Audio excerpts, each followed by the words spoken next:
The Nintendo Switch is showing its age. 7 years have passed since the hybrid console was released, with mobile technology progressing enormously since then. Impressive looking games are still being released for the platform, but its aging Tegra X1 SoC is struggling in a range of multi-platform software. Enter the iPhone 15 Pro. This top-end cell phone is much faster, packing a cutting-edge 3nm SoC with Apple's advanced CPU, GPU, and AI tech. Plus it comes with HDMI support over USB Type-C, making it a potent machine when connected to an external display. So what kind of improvements can we expect from the iPhone's advanced mobile hardware? Could it be a better hybrid gaming system than the Switch?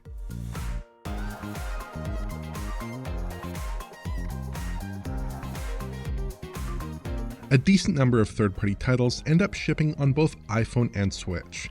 That makes sense. The Switch and the iPhone are both low-power handheld systems, and both use ARM architectures. So if the iPhone 15 Pro really is much more powerful than a Switch, how does that manifest in actual games? Grid Autosport is a good place to start. This late 7th gen game looks excellent and has a great Switch port. Here the game targets 1080p by default, or 720p in portable play, and looks a lot like the PS3 and 360 versions of the game, just running at a higher rendering resolution. On iPhone, the game looks similar enough, though motion blur gets stripped out of the presentation, and the cars lose their real-time cube maps. They still have static cube maps, they just don't update per frame like they do on the Switch. The resolution here splits the difference between docked and portable play on the Switch, at about 800p in my testing. So far it might not sound so impressive, but iPhone has one key advantage: performance. The Switch version of the game targets just 30 FPS by default, with exceptions arriving in some particularly alpha-heavy moments. My 15 Pro doubles that, barring some one-off frame rate dips in certain moments.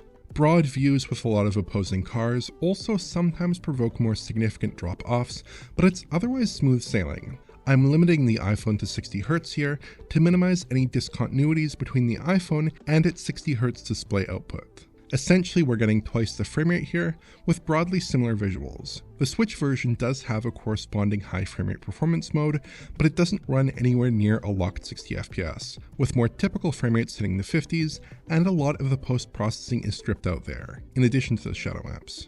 Next up are the GTA Definitive Editions. Here, the most obvious tweak comes down to lighting, which has been completely overhauled for the iPhone releases.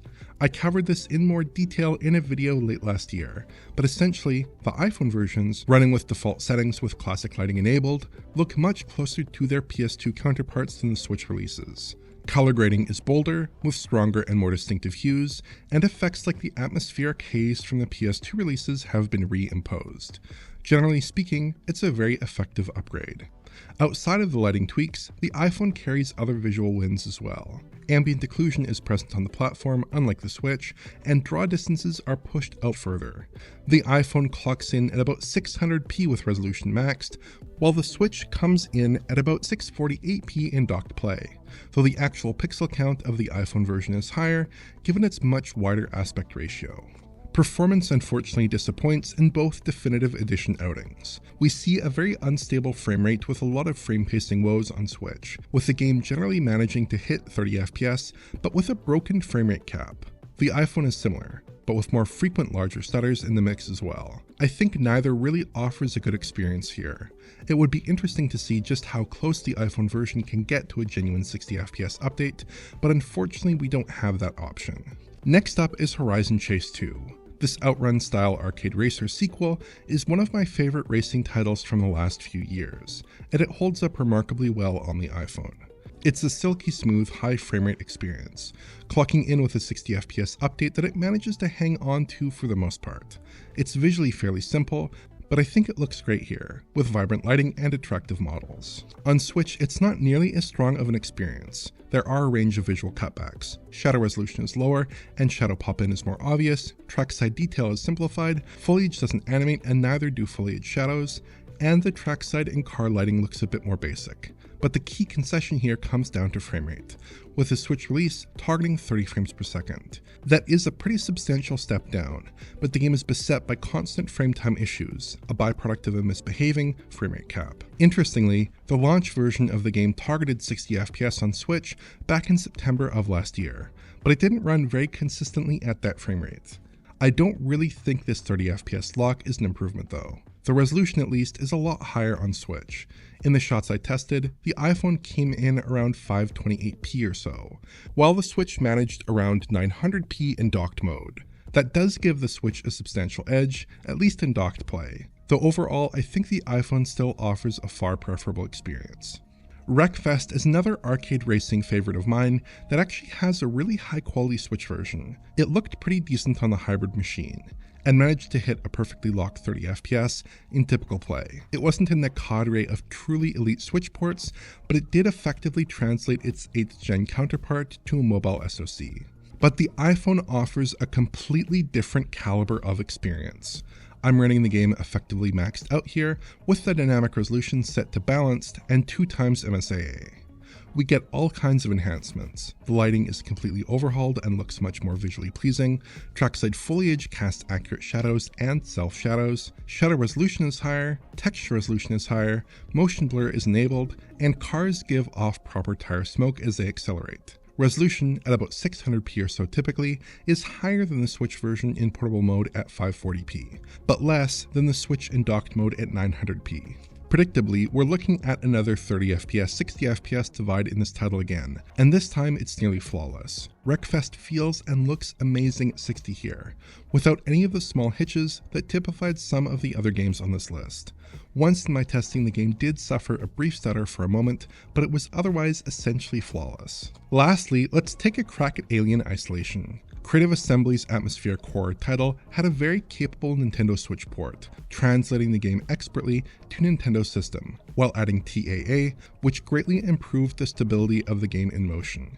Again, it ran at 30 FPS, which was a sensible compromise given the quality of the visuals on display. The iPhone again takes the game to 60 here, though this time there are a lot of little one-off dropped frames that do pop up quite frequently. It's a much better experience than the Switch, but it's not a perfect 60 by any means. I'm running the game in its performance mode, which offers the highest frame rate. I'm not going to belabor the visual comparison too much, as the game is quite dark and I couldn't distinguish much, if anything, in the way of a visual difference. The game does run at roughly 800p or so in my testing, with some dynamic resolution used as well.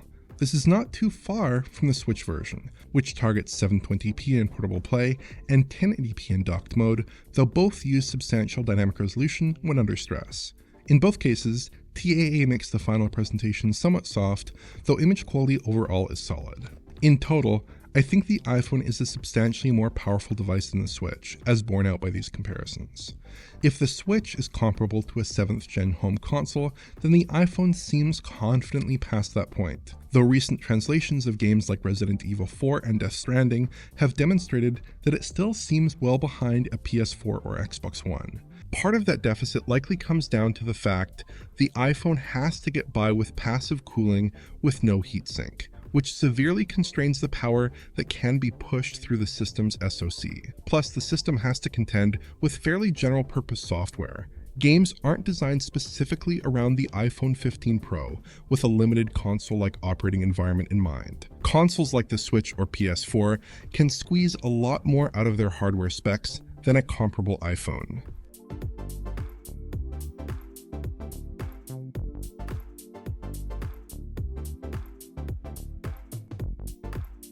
So graphical performance is significantly improved on the iPhone 15 Pro over the Switch, but how does it actually fare as a portable and docked gaming experience? Portable play is very straightforward. You just need one of the many sliding cradle-style game controllers on the market, either using Bluetooth or with a USB Type-C connector. Turning on this Nikon MGX Pro takes just a moment, and then you're ready to go. This game Sir Galileo simply has to be plugged in, and then you're set. The iPhone works really well in this form, and compares to the Switch quite favorably, I'd say. It's much more graphically capable and feels very comfortable to hold with this controller in particular. Docked play is very doable, but there are some complications. On the plus side, using a USB Type-C hub and external controller to play iPhone games on a TV is a pretty painless process that's nearly as easy as hooking up a Switch to a TV. You just have to plug in the phone and it will output its screen to an external display just fine. The main iPhone interface is still touch-based though, which means you'll need your phone beside you to navigate to the home screen. And you will need to keep the game active with continued controller or screen inputs, or else the phone will go to sleep. The horizontal aspect ratio is also fixed to the same 19.5:9 ratio that the iPhone screen uses, producing letterboxing on a 16:9 display. It's pretty similar to the screen proportions used by the Order 1886 if you're familiar with that title, just applied to every single game you play on the system. It suits some games alright, but I definitely prefer a screen-filling game experience instead. You may also get some headaches with the way the iPhone maps SDR content within its HDR output, which may not look good on your television. Another annoyance is that you might not have easy access to your phone while gaming, depending on how it's positioned within your setup. I like to have my phone accessible at all times, and it's a bit difficult to use with a USB Type-C hub attached. You still get notifications and call indicators and the like, but annoyingly they will be covering up game content while playing. There are plenty of other hassles and issues I noticed that would take too long to explain here as well, so it's really not an ideal experience. It does work though if you want to give it a try, but like the Switch, the real exciting use case here lies in portable play.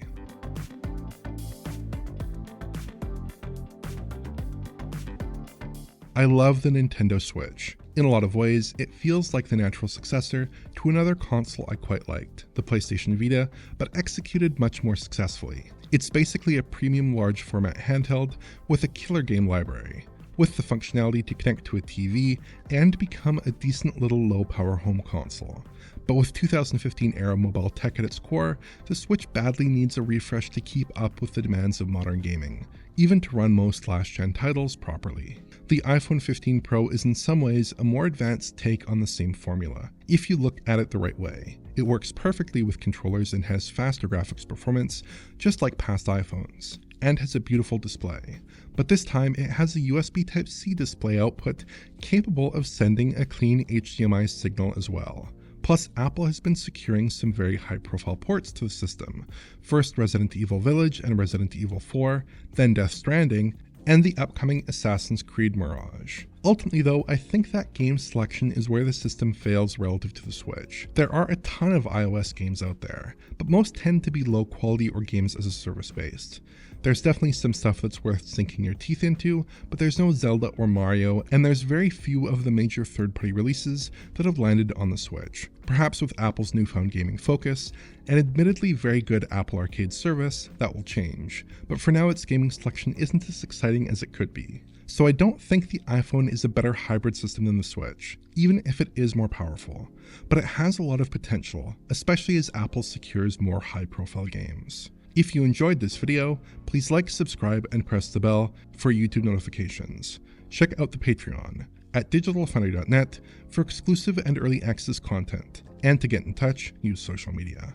Thanks for watching.